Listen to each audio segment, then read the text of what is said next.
Item ಯಾವುದೇ ಇರಲಿ try ಮಾಡಿ ಆಚಿ ಚಿಕನ್ ಮಸಾಲಾ. ಸದ್ಯಕ್ಕಂತೂ ಜಿಬಿಎ ಎಲೆಕ್ಷನ್ ಇಲ್ಲ ಅನ್ನೋದು ಗೊತ್ತಾಗ್ತಾ ಇದೆ. ರಾಜ್ಯ ಸರ್ಕಾರಕ್ಕೆ ಇದು ಒಂದು ಬಿಗ್ ರಿಲೀಫ್. ಕಾರಣ ಅವರು ಕೂಡ ಸಮಯಾವಕಾಶವನ್ನ ಕೇಳಿದ್ರು, ಅದರಂತೆ ಈಗ ಸುಪ್ರೀಂ ಕೋರ್ಟ್ ಅಸ್ತು ಅಂದಿದೆ.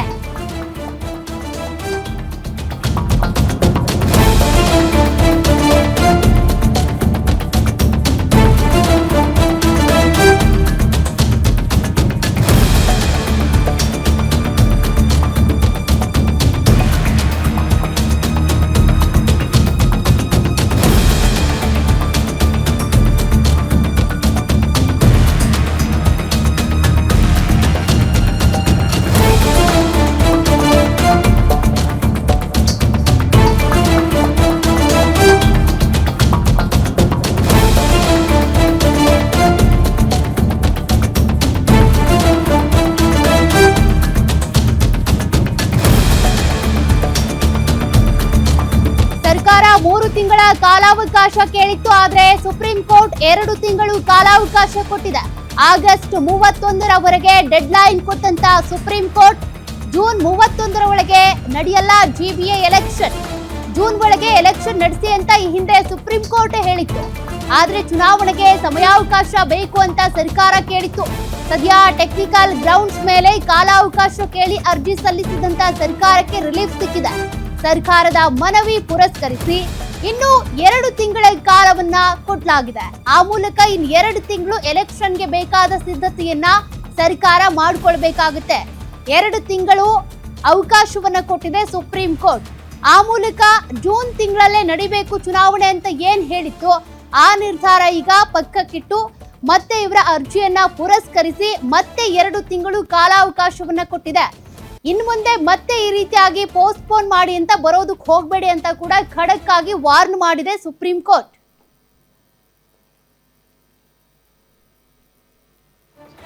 ನೋಡಿ, ಜಿಬಿಎ ಎಲೆಕ್ಷನ್ ಸದ್ಯದಲ್ಲೇ ಆಗುತ್ತಾ, ಸ್ಥಳೀಯ ಆಡಳಿತ ರಚನೆ ಆಗುತ್ತಾ ಅನ್ನೋದ್ರ ಬಗ್ಗೆ ಸಾಕಷ್ಟು ಪ್ರಶ್ನೆಗಳಿತ್ತು, ಅನುಮಾನಿತ್ತು. ಆದ್ರೀಗ ಇನ್ನು 2 ತಿಂಗಳು ಸಮಯಾವಕಾಶ ಸಿಕ್ಕಿರೋದ್ರಿಂದ ಸದ್ಯ ಸರ್ಕಾರಕ್ಕೆ ಒಂದು ಬಿಗ್ ರಿಲೀಫ್ ಸಿಕ್ಕಿದೆ. ಜನಸಂಖ್ಯೆ ಆಧಾರದ ಮೇಲೆ ವಾರ್ಡ್ ವಿಂಗಡಣೆ ಆಗಿರಲಿಲ್ಲ. ಇನ್ನು ವಾರ್ಡ್ ವಿಂಗಡಣೆ ವೇಳೆ ಮುಖ್ಯ ರಸ್ತೆಗಳನ್ನೇ ಗಡಿ ಮಾಡಿರಲಿಲ್ಲ. ಇನ್ನು ಸೆನ್ಸಸ್ಗೆ 68% ಸಿಬ್ಬಂದಿ ಬಳಸಿಕೊಳ್ಳಲಾಗ್ತಾ ಇದೆ. ಮಳೆಗಾಲ ಬೇರೆ, ಈ ಸಂದರ್ಭದಲ್ಲಿ ಎಲೆಕ್ಷನ್ ನಡೆಸೋದು ಸಾಧ್ಯ ಇಲ್ಲ ಅಂತ ಸರ್ಕಾರ ಒಂದು ಅರ್ಜಿಯನ್ನ ಹಾಕೊಂಡಿತ್ತು. ಆ ಪ್ರಕಾರ ಈಗ ಸುಪ್ರೀಂ ಕೋರ್ಟ್ ಒಂದು ತೀರ್ಪು ಕೊಟ್ಟಿದೆ. ಜಿಬಿಎ ಎಲೆಕ್ಷನ್ ನಡೆಸೋಕೆ ಹಿಂದೇಟು ಹಾಕಿದ್ದಂತ ಸರ್ಕಾರ ಎಲೆಕ್ಷನ್ ವಿಚಾರದಲ್ಲಿ ಕಾಂಗ್ರೆಸ್ನಲ್ಲೇ 2 ರೀತಿಯ ನಿಲುವು ಇತ್ತು. ಸಿಎಂ ಹಾಗೂ ಡಿಸಿಎಂ ಬಣದ ನಡುವೆ ವಿಭಿನ್ನ ನಿಲುವುಗಳು ಇದ್ವು. ಚುನಾವಣೆ ಘೋಷಿಸಿದ್ರೆ ಡಿಕೆ ಶಿವಕುಮಾರ್ ಗಮನ ಚುನಾವಣೆ ಮೇಲೆ ಹೋಗುತ್ತೆ. ಹಾಗಾಗಿ ಸದ್ಯಕ್ಕೆ ಚುನಾವಣೆ ಬೇಡ ಅಂತ ಡಿಸಿಎಂ ಡಿಕೆ ಶಿವಕುಮಾರ್ ಬಣ ಪಟ್ಟು ಹಿಡಿದಿತ್ತು.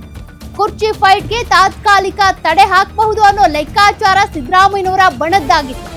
ಇತ್ತ ಚುನಾವಣೆಗೂ ಮುನ್ನ ಡಿಕೆ ಶಿವಕುಮಾರ್ ಸಿಎಂ ಪಟ್ಟಕ್ಕೇರ್ಬೇಕು ಅನ್ನೋದು ಅವ್ರ ಲೆಕ್ಕಾಚಾರ ಆಗಿತ್ತು. ಹೀಗಾಗಿ ಸರ್ಕಾರದಲ್ಲಿ 2 ರೀತಿಯ ವಿಭಿನ್ನ ನಿಲುವುಗಳಿದ್ವು. ಸದ್ಯ ಈಗ ಸುಪ್ರೀಂ ಕೋರ್ಟ್ 2 ತಿಂಗಳು ಕಾಲಾವಕಾಶ ಕೊಟ್ಟಿದೆ. ಅಷ್ಟರೊಳಗೆ ನಿಮ್ ಕುರ್ಚಿ ಫೈಟೋ ಇನ್ನೊಂದೋ ಮತ್ತೊಂದು ಅದನ್ನ ಬಿಟ್ಬಿಡಿ, ಬಟ್ ಜಿಬಿಎ ಎಲೆಕ್ಷನ್ ಅಂತೂ ಮಾಡಬೇಕು ಅಂತ. ಸದ್ಯ ಈಗ ಚುನಾವಣೆಗೂ ಮುನ್ನ ಡಿಸಿಎಂ ಡಿಕೆ ಶಿವಕುಮಾರ್ ಅವರಿಗೆ ಪಟ್ಟ ಕಟ್ಟಬೇಕು ಅಂತ ಅವರ ಬಣದವರು ಕೂಡ ಪಟ್ಟು ಹಿಡಿದಿದ್ರು. ಪದೇ ಪದೇ ದೆಹಲಿ ನಾಯಕರನ್ನು ಭೇಟಿ ಮಾಡಿದ್ರು. ಆ ಎಲ್ಲಾ ಬೆಳವಣಿಗೆಗಳ ನಂತರ ಈಗ ಜಿಬಿಎ ಎಲೆಕ್ಷನ್ ಯಾವಾಗ ಆಗುತ್ತೆ ಅಂತ ಬಂದಾಗ ಇನ್ 2 ತಿಂಗಳು ಒಳಗೆ ಅಂದ್ರೆ ಡೆಡ್ ಲೈನ್ ಕೊಟ್ಟಿದೆ ಈಗಾಗಲೇ ಸುಪ್ರೀಂ ಕೋರ್ಟ್. ಚುನಾವಣೆ ಮುಂದೂಡಿಕೆ ಕಸರತ್ತನ್ನ ಒಂದ್ ಕಡೆ ಡಿಕೆ ಶಿವಕುಮಾರ್ ಮಾಡ್ತಾ ಇದ್ರು, ಮತ್ತೊಂದ್ ಕಡೆ ಸಿಎಂ ಹೇಳ್ತಾ ಇದ್ರು ಎಲೆಕ್ಷನ್ ಬೇಗ ಆಗ್ಬೇಕು ಅಂತ. ಸದ್ಯಕ್ಕೀಗ ಸುಪ್ರೀಂ ಕೋರ್ಟ್ 2 ತಿಂಗಳು ಟೈಮ್ ಕೊಟ್ಟಿರೋದ್ರಿಂದ ಬೀಸೋ ದೊಣ್ಣೆಯಿಂದ ಪಾರಾದಂತ ರಾಜ್ಯ ಸರ್ಕಾರ.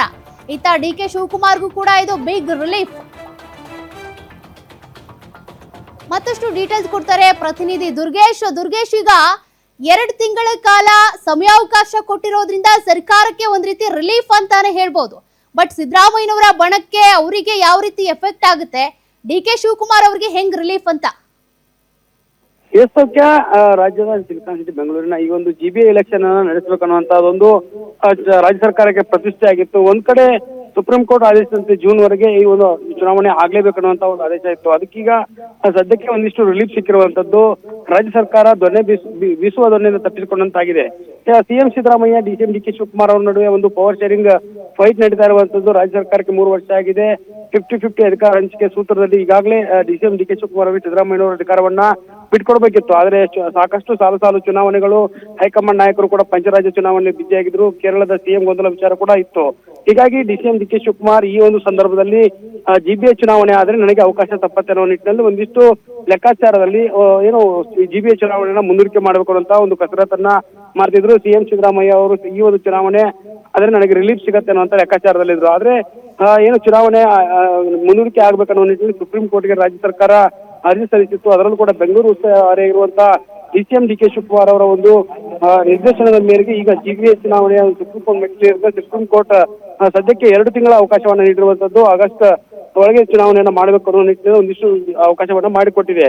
ಇದು CM Siddaramaiah DCM D K Shivakumar ಅವರ ಪವರ್ ಶೇರಿಂಗ್ ಫೈಟ್ಗೆ ಒಂದಿಷ್ಟು ಮತ್ತಷ್ಟು ಕಾಲಾವಕಾಶವನ್ನು ಕೊಟ್ಟಂತಾಗಿದೆ. ಡಿ ಕೆ ಶಿವಕುಮಾರ್ ಅವರಿಗೆ ಸಿಎಂ ಮಾಡಲೇಬೇಕು ಅನ್ನುವಂತ ಹಠಕ್ಕೆ ಬಿದ್ದಿರುವಂತ ಅವರ ಬೆಂಬಲಿಗರು ಮತ್ತು ಸೈಲೆಂಟ್ ಆಗಿ ಡಿ ಕೆ ಶಿವಕುಮಾರ್ ಅವರು ಕೂಡ ಹೈಕಮಾಂಡ್ ನಾಯಕರಿಗೆ ಭೇಟಿ ಆಗ್ತಿದ್ದಾರೆ. ಸದ್ಯ ಕೇರಳ ಸಿಎಂ ಗೊಂದಲ ಪರಿಹಾರ ಆಗಿರೋದ್ರಿಂದ ಈ ತಿಂಗಳಲ್ಲಿ ಡಿ ಕೆ ಶಿವಕುಮಾರ್ ಅವರಿಗೆ ಒಂದು ಅವಕಾಶವನ್ನ ಮಾಡಿಕೊಡ್ಬೇಕನ್ನೋ ನಿಟ್ಟಿನಲ್ಲಿ ಪಟ್ಟಣ ಹಿಡಿದಿರುವಂತಹ ಶಾಸಕರು ಕೂಡ ಹೈಕಮಾಂಡ್ ಮೇಲೆ ಒತ್ತಡವನ್ನ ಹೇರುವಂತ ಕೆಲಸವನ್ನ ಮಾಡ್ತಿದ್ದಾರೆ.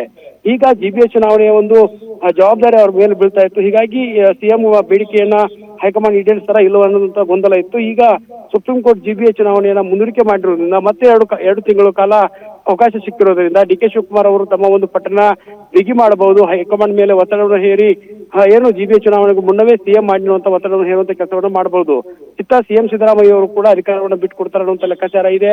ಹೈಕಮಾಂಡ್ ನಾಯಕರು ಇಬ್ಬರು ನಾಯಕರನ್ನ ಕರೆದು ಮಾತಾಡುತ್ತೆ ಅನ್ನುವಂತ ಲೆಕ್ಕಾಚಾರ ಇರೋದ್ರಿಂದ ಡಿಸಿಎಂ ಡಿ ಕೆ ಶಿವಕುಮಾರ್ ಅವರಿಗೆ ಇದು ಗುಡ್ ನ್ಯೂಸ್. ಆದ್ರೆ ಸಿಎಂ ಸಿದ್ದರಾಮಯ್ಯ ಅವರಿಗೆ ಒಂದಿಷ್ಟು ಸಂಕಷ್ಟವನ್ನ ತಂದುಬಿಡುತ್ತಾ. ಹೈಕಮಾಂಡ್ ನಾಯಕರು ಕರೆದ್ರೆ ಮಾತುಕತೆ ಆದ್ರೆ ಯಾವ ರೀತಿಯ ನಿರ್ಧಾರ ಮಾಡುತ್ತೆ ಅನ್ನುವಂಥದ್ದು ಒಂದಿಷ್ಟು ಸಿಎಂ ಸಿದ್ದರಾಮಯ್ಯ ಅವರಿಗೆ ಆತಂಕ ಇರುವಂತದ್ದು. ಹೀಗಾಗಿ ಸದ್ಯಕ್ಕೆ ಡಿಸಿಎಂ ಡಿ ಕೆ ಶಿವಕುಮಾರ್ ಅವರಿಗೆ ಜಿಬಿಎ ಚುನಾವಣೆಯ ಒಂದಿಷ್ಟು ನಿರಾಳ ಆಗಿದ್ದಾರೆ.